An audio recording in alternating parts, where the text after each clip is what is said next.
Ang atong gibasa nga verse karong gabi na is found in Romans 6:23. Ang naingon sa ang pulong sa Ginoo, for the wages of sin is death, but the gift of God is eternal life in Christ Jesus our Lord. Mao ka na ang passage sa atong gibasa. Pwede ko iko ba? Alright, thank you. Si Yoyo Poldo amo ning ikaduhang nga amahan. Si Mama Irsa, may ako kong ikaduhang inahan. Sila lang gid among mga ginikanan, wa na nila yung ginikanan pa kay among tatay nanay naon naman sa laing kalibutan. First degree kasi ni nanay si Yoyo o si Mama. Unya ninang pud nako si Mama Irsa sa bunyag og kasal. Tama no? Okay. So kami magsuon, wagid may gila nga ginikanan gawas sa Leopoldo o Mama Irsa. So dili kalikayan mga igsoon nga pagpanaw ni Yoyo, medyo kung unsa kabugaton ng gibati sa mga anak o mga apo, mao sa gibati sa among kasing-kasing. Mao na pagka basa na ako sa post, nag-prepare ko ato og programa ko sa radio. Wao ka pong sa galingon nakahilak ko. It's an outburst of pain and loneliness. Mao to yung gibati. So it's really painful na mawad-an og mahal sa kinabuhi. So karon gabi na gusto na ko mga igsoon nga mabiya kay lugar nga masabtan nato why he has to die and why we will die. So karon gabi na tasgutan ang the pivotal declaration of our Christian faith. Magampo ta. Amahan nga langit noon, nagampo kami, nga imo kami giyahan o hatagan o anointing sa imong mga pulong. Ubani kami Ginoo sa pagsabot niini, nga mo makabot ang mga misteryo nga gitago nimo sa mga pulong nimo, nga mahimo kini dan-ag og klaro sa among mga mata. Ipasalamatan namo ikaw sa ngalan ni Jesus. Amen. Kini nga verse nga atong gibasa sa Romans 6:23 is a very important verse of the Bible when it comes to life and death. Kung maisot ang kamatayon o kinabuhi, kini nga passage of the scripture runs high. So, gikan niini ato isgutan ang tulo ka mga importante nga mga clause or truth. Number 1, the wages of sin. Number 2, the free gift of God. And number 3, in Christ Jesus our Lord. Isa-isa lang ito na maigsoon. Ingon sa Biblia, nga ang tanang tao makasasala. So when we say makasasala, it means you miss the mark. Walay sala kung walay balaod, correct? Halimbawa, walay balaod nga ang pagpatay sala. So bisan mo patay pag pila ka tao patyon mo, di na sala kay wa may balaod. When there is a law and you transgress the law, that is sin, because the meaning of sin is missing the mark. Kung baga nag-araw pa ka na ay target diha nga object imong arohon, if you don't hit the bullseye, that is missing the mark, and that is sin. Anyone who transgresses the law commits sin. So the Bible says that all of us transgress the law. Gitransgress nato ang balaod, and because of that, the Bible says all of us are sinners. So by definition of sinners, it means kitang tanan nasayop o nakasala, correct? So kining sala nga naangko nato, actually we never become sinners by choice. We become sinners because of the inherited sin nga atong naangkon gikan kadalog iba. Meaning sa pagpanganak lang nato, naangkon nato tong ilang sala. Sumala sa Roma 5:12 nga pinagi sa katao, misulod ang sala sa kalibutan, o kita tanan mga sasala. Now, tuod ni na manifest kini nga sala, nadayag kini nga sala, pinaagi sa hunahuna, sa pulong, o sa binuhatan. Magunahuna pa lamang ka pagpang-rape sa babae, nakasala ka ng adultery, correct? Ingon ang Ginoo, di na kinalang hubuan pa rin mo babae, rape po nimo para makasala ang rape. By mere looking at the woman with lust in your eyes, nakasa ka ng adultery. Number 2, ingon ang Ginoo, magunahuna pa lang masulti pa lang ka o ka ng, halimbawa, may ka, buang man siguro ka. That word alone, ingon sa Biblia, magdala na nimo sa impyerno. Ang ato sa tiyan ka ng maison, murag kumo na kayo ng dili ka na mo, mamalikas, murag kumo na kayo na ito, magagmay pang babata, kusog na mo pronounce of Y-A-W-A. Diba? So, ang kitang magirikaran, wala ito badlong ang mga bata, kana sa'yo padana. So, by the words of our mouth, we commit sin. So, thoughts, words, sabayan pag-aksyon, binuhatan. So, none of us, you and I, no one is exempted from sin. You are a sinner, I am a sinner, all of us are sinners. By thoughts, by words, and action. That's why we will all die. Mao na rason mga tayta. Wa ka mamatay tungod kay na-stroke ka. Wala ka mamatay ka naka-heart failure ka. Wala ka mamatay ka naka-diabetes. You died because of sin. Correct? Ingon sa Biblia, for the wages of sin is death. Ang bayad sa sala, kamatayon. Daghan ka na to, wala mo una-una kamatayon. Many of us do not think that we will die even tonight. You can't even tell yourself na karong gabi una, o pagkabuntag mo mata ka pa. Correct? Kinsa man sa ito nga pwede magpahambog na ugma, pwede na mumata pa ugma. Nobody. In fact, daghan kay mga tao na tulog pagkabuntag, patay na. Nagplano pa sa ibuhaton pagkabuntag. Pero di ay wa na, tapos lang ilang kinabuhi. Death would come to all of us regardless of who you are, what you are, and where you are. That is a fact of life. English matutog ni sayon. Ang kamatayon mo abot ka rin mo bisag kinsa ka man, unsa ka man o bisag asa ka man. Wa magpasabot kay batanon pa ko maguna mo sa ako kay batok magula ko nako. Wa magpasabot kay magulang ko ninyo maguna ko sa inyo. The living silent witnesses of life and death is the cemetery. Adto ka sa cemetery makita nimo adto ang edad nga 0 ngadto sa pinakataas nga edad. Tuwa ta dito mga living and dead witnesses that can tell you that life death would come to all people, regardless of age, regardless of race, regardless of religion. Death is universal. Everybody say death is universal. Death is universal. Everybody say. Death is universal. Right. Ingon sa Biblia, mo nang mamatay gud ta mga igsoon. Ayaw mo papalimba ko kung mamatay mo, inong ka mamatay pa ka, ay nasimpa ko lagong, balis naglaong, latay sa atay, lago kumatay. Don't say that, igna, pariharata. Una-una lang ta. Ha? So, ang kamatayon mo abot sa tao. Now, there are two kinds of death. Sa Greek word ka ng pulong, death is thanatos, meaning separation. There are two kinds of death the Bible talks about. Number one, physical death. So, malamang sa Ecclesiastes 12:7, ang lawas, mubalik sa abog din kinigikan. From the sa Genesis yun ito, from the dust of the ground you come from, to dust to you shall return. So mubalik kita sa abog mga igsoon. Mamatay kita physically. The problem here is naatay second death. Sumala sa Revelation chapter 20 verses 11 to 15, ingon sa Biblia, there is a second death which is in the lake of fire to those whose names are not written in the book of life. Kung ang imong ngalan wala may sulat sa basahon sa kinabuhi, you will experience second death. Mao na maigsoon ka ng phrase nga the wages of sin is death emphasizes that sin has always the cost. Physical and spiritual. So, what ay option mga igsoon? Since all of us are sinners, we will die. And since all of us are sinners, we will go to hell. That's what the Bible says. No exemption. Huwag mapasabot dato ka, pobre ka, ma-exempt ka. Mamatay tang tanan o ma-imperno tang tanan.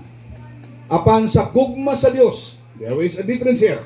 But the love of God, because of the love of God, because of the love of God to all of us, He doesn't want us to go to hell.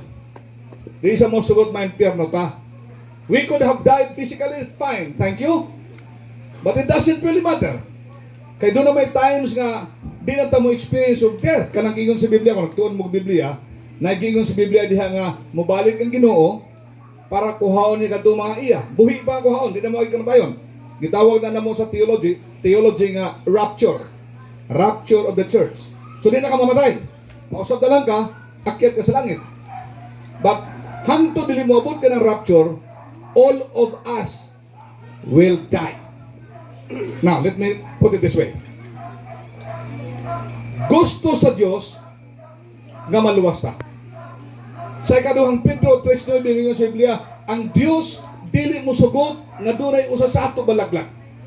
And that is why the Bible says in John 3:16, kay gihugma sa Dios ang kalibutan nga gihatag niya yang buktong anak aron ang bisan kinsa nga mutuo kaniya dili malaglag kundi makabaton o kinabuhi dayon. What is the importance of death? Is it death in physical death or spiritual death? Unsa may angay datong bantayan? Unsa may angay datong luwason? I tell you.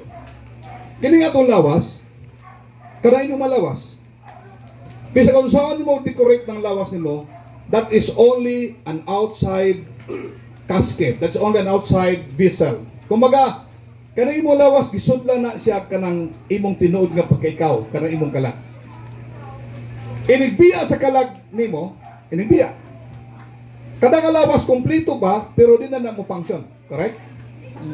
Nakita na mo patay yung gutmon? Wala. Nakita na mo patay yung mihilak? Wala. Nakita na mo patay nga mukanta? Wala.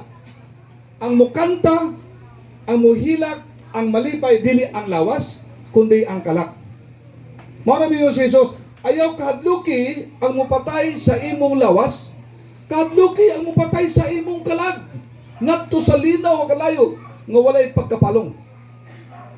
Many of us do not realize that. Kadaghanan ka na to, physical kayo kung takot praksyon to kalingon. Ang ato tanong sa kalingon, we take care so much of our physical body that we tend to forget our spiritual side of life. And that is where our problem comes. Mao nay delikado mga igsoon. Kay kung tanawag mayo poldo kompleto pa man na siya, napanay baba, pero di na makasulti. Sumangutan na, kung kinsa na makasulti, ang iyang lawas o ang spirit kalag na sa iya. Ingon sa Biblia, maingon nga ang lawas patay, inig mubulag ang kalag. Therefore, ang atong kita karon, we are the living souls. Kita ang mabuhi ng mga kalag. Siguro na ko na yung kamaturan, batas sa to. Ingon sa Biblia, kini mo'y matubang sa Diyos sa katapusang panahon. Matubang kini sa pahukom. Kung ang imo ngalan, wala may sulat sa basahon sa kinabuhi, then, ingon sa Biblia, igatambog ka sa rinaw kalayog at supring nga mga ganun kamatayon. In contrast of death and sin, there is the free gift of God, which is eternal life. In contrast, sabot kaatbang sa kamatayon o kasalanan, kamatayon o sala, mao ang libre nga gasa sa Dios nga mao ang kinabuhing dayon. Now remember this, ang bayad sa salaon sa gani mao nang mamatay ta. Pero naay walay sala nagpakamatay para sa mga makasasala. Dunay usa ka anak sa Dios nga manhi sa kagbutan, niyanin siya para mamatay, para ang iyang kamatayon mo ibayad sa mga makasasala. Ang iyang kamatayon dili to para sa iya. Jesus never died for himself. He died for you and for me. Nganong wala man di man para sa iyang kamatayon, tungod kay wa may bayaran niya.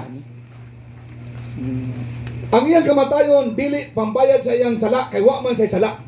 Therefore ang iyang kamatayon para ragyud to sa mga makasasala. Kung imong dawaton si Kristo sa imong kasing-kasing pinagpagtuo, diha sa imong kinabuhi, ingon nga Ginoo luluwas.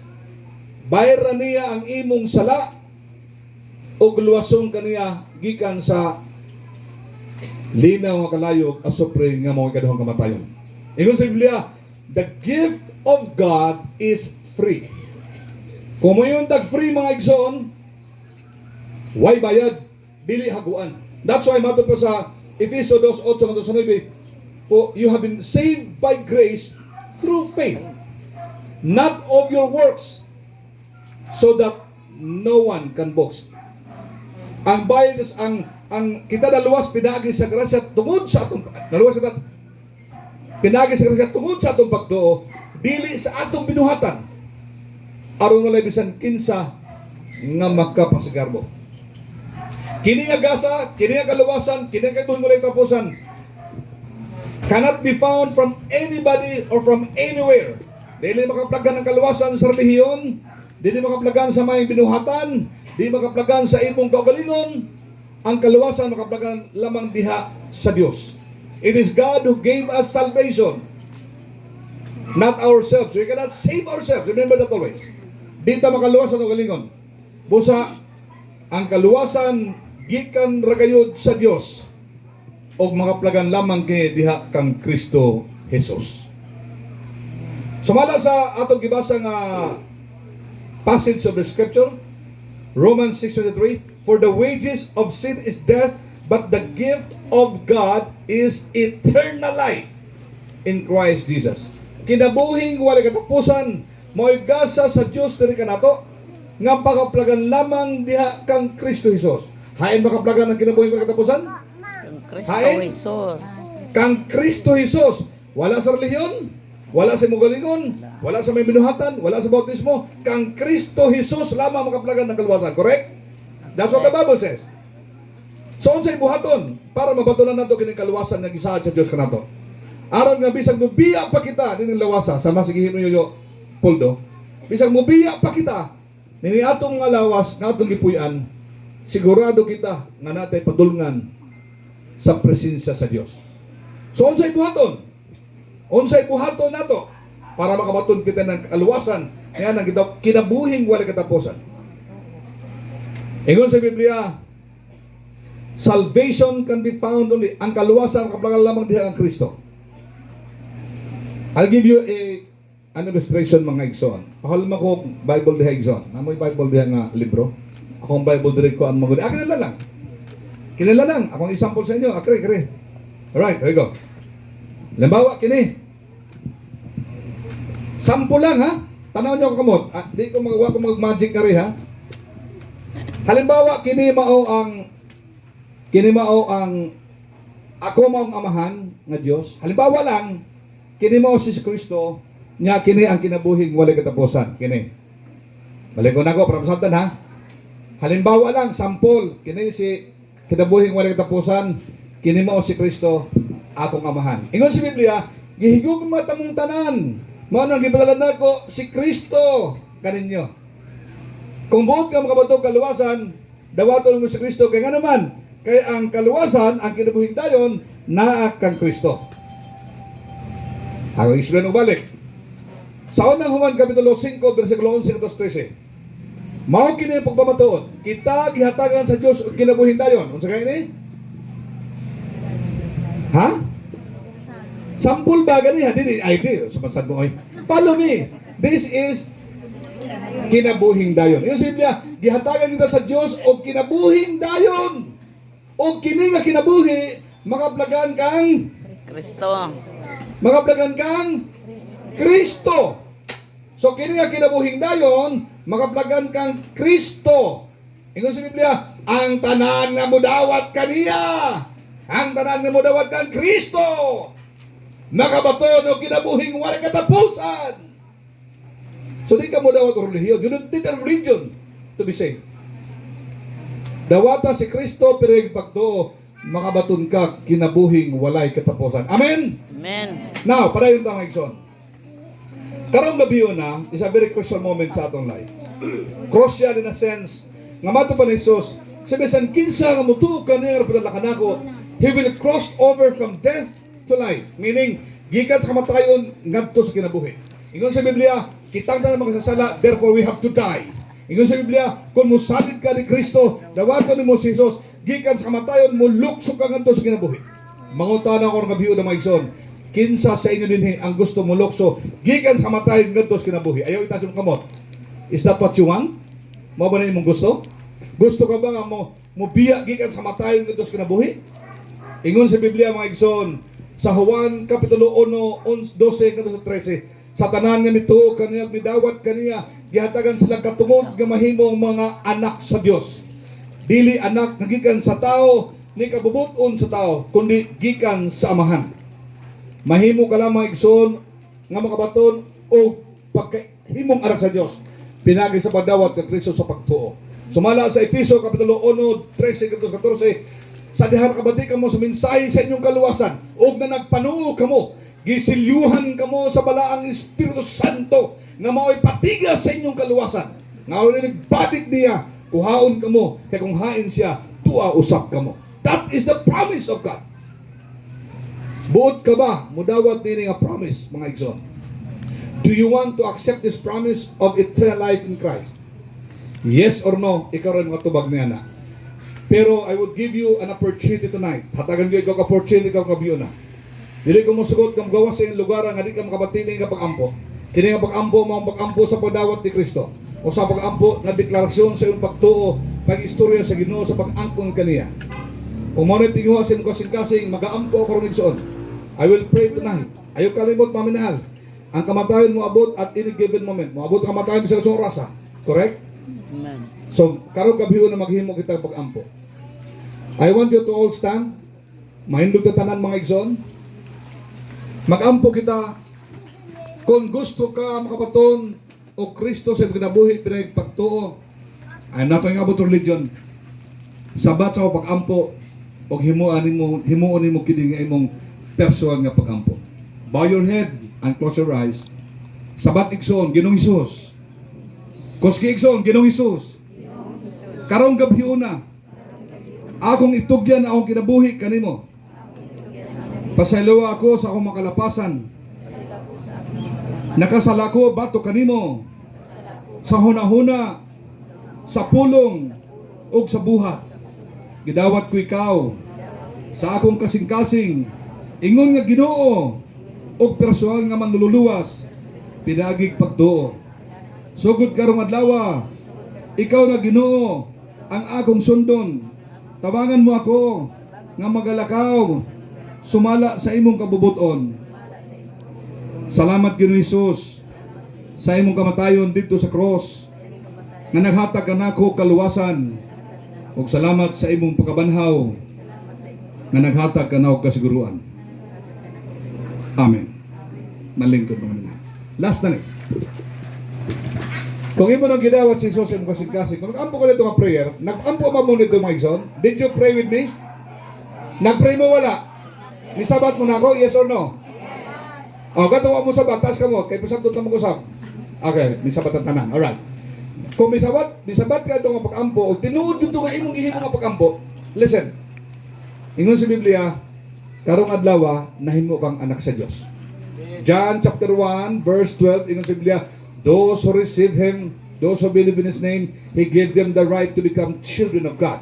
Gihatagan sila katulad nga mahimo anak sa Dios. So karong gabi na, nahimo kang anak sa Dios. So my encouragement to you is found in Colossians chapter 2 verse 6. Nga nag-ingon dito, sa inyong pagdawat kang Kristo, sa inyong pagdawat, padayon kamo sa paglakaw diha kaniya. Colossians 2:6. So padayon igsoon ayon nag-undang sa pagpangalagad sa Ginoo. Remember mga minahal, dunay usa ka istorya bahitod sa tawo nga misud sa sementeryo. Pagsud niya nakabasa siya dako nga letters or letra or words dito sa sementeryo, sa arko sa sementeryo. Mine today. Ako karon. Nagunaw na siya. Unsa gusto ba to? Pagawas niya, nabasa na sabi sa arko, yours tomorrow. Death may come to you tonight. If you have accepted Christ into your heart as Lord and Savior, there's no fear anymore of hell. You are assured in Christ. You are saved in Christ. But if you have rejected Christ tonight and you will die tonight, you'll face judgment in hell. Mag-ampo kita. Ginoong Diyos, I pray for your people. Kutob Ginoo sa nag-aampo karong gabi una. Sa pag-ampo sa pagdawat kanimo, pag-ila kanimo Ginoo mo luluwas sa kinabuhi. I pray for them, Lord God, tonight that you would seal Imong silyuhan Ginoo pinag-isa ng Espiritu Santo ang mga pag-ampo o pagtuo sa imo mga anak karong gabi una. Nagaampo ka, Amahan. Bantayan mo sila, amumahon mo sila, Ginoo. Dasigod mo sila, O Diyos, sa pagpangalagad kanimo, sa pagbasa sa Biblia, sa pag-ampo diha kanimo, sa pag-join ng mga fellowship, o sa pag-share sa pagtuo ngadto sa ubang mga tao nga nadawat karong gabi una. Tungod kay nasayod kami, Ginoo, kami ka na mo biyan ng kaliputan. Ang importante, sigurado kami sa among kasing-kasing sa among kaluwasan. Ipasalamatan na mo ikaw pinag-isip mong anak na si Kristo, ang mihatag sa iyang kaulingon alang kanamo, sa kaluwasan alang sa among makalat. Diha kaniya ug tungod kaniya, dungog ug himaya among ibalik. Amen. Ug amen. Makain yung paggamot. Ayun na, kali na.